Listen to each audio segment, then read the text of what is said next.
Biden administration continues to ignore the invasion of the southern border. Meantime, the mainstream media defends leftists' lack of leadership. This is a perhaps unpopular opinion in the business right now, but I think we need to have some perspective. There are 7 countries in Central America. There's another dozen countries and 2 sort of territories in South America. We're talking about 433 million people in South America, something like, 44 million people in Central America. The United States southern border with Mexico is not the only important issue that matters to the world. Well, no, it's important to us, right? Joining me now to discuss, former ICE acting director and former Border Patrol chief Ronald Vitiello. Sir, thanks for the service to the country.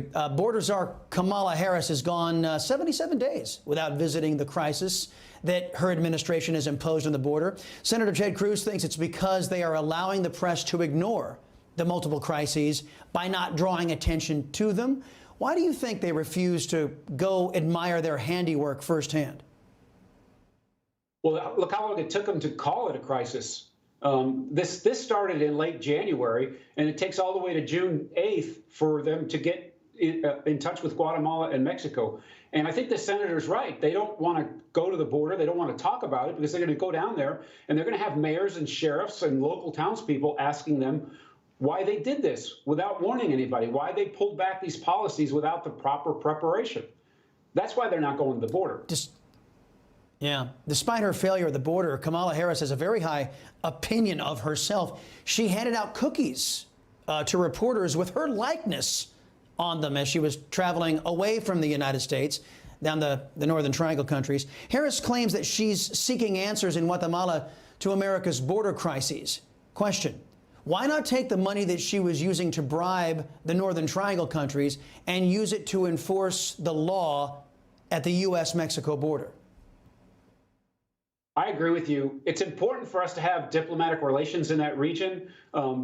President Trump, with Mexico and with the Northern Triangle, struck the accords, the migrant protection protocols and the asylum accords with the Northern Triangle, which effectively ended the last surge in 2020. January 21st, all of those tools were taken off the table. And now we're going to Guatemala to address the root causes. Well, Joe Biden went to Guatemala in 2014 in how he joked with a suitcase full of money. That didn't stop the surge in 2015, 16, 18, and 20. It didn't. And so telling them we're going to invest down there, we're going to give billions in tax money, taxpayer dollars to Guatemala for what exactly? No, right. It's not going to yield a solution. And many folks say that Donald Trump found the solution: enforce the border. Once the coyotes meet the full force of the American government, they'll stop bringing. When there's no more money in it, they'll stop bringing these folks. Now, I'm sure you've kept in touch with our brave men and women in the Border Patrol. What do you think, or what do you think they think about being turned into taxpayer-funded babysitters and Uber drivers?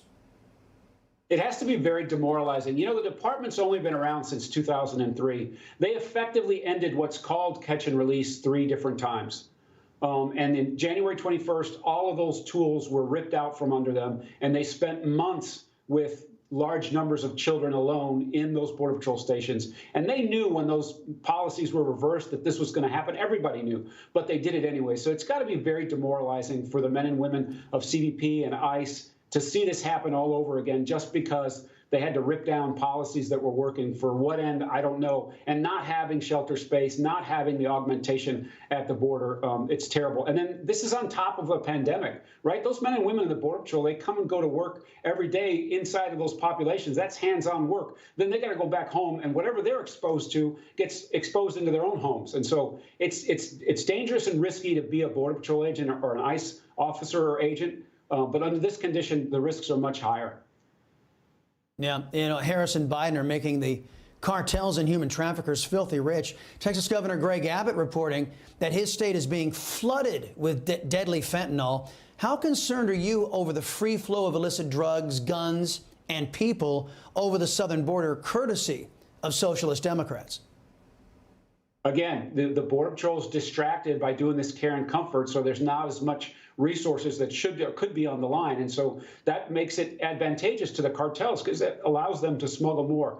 And that, again, those risks are always present on the border, but they're made worse when this chaos is across the board, when you have large numbers of people that have to be cared and comforted while they're getting through the process. And this allows the smugglers to have a free hand in those other parts of the border. Ronald Vitiello, appreciate the time and expertise here on the Chris Salcedo Show. Come back again. Hey, I'm Rob Finnerty. Thanks for watching. If you enjoyed this video, please join the conversation in the comments below. Don't forget to subscribe, too. Hit the bell icon to be alerted to breaking news. And remember, there's a whole lot more on Newsmax TV, America's fastest growing cable news network. Newsmax TV, where real news for real people.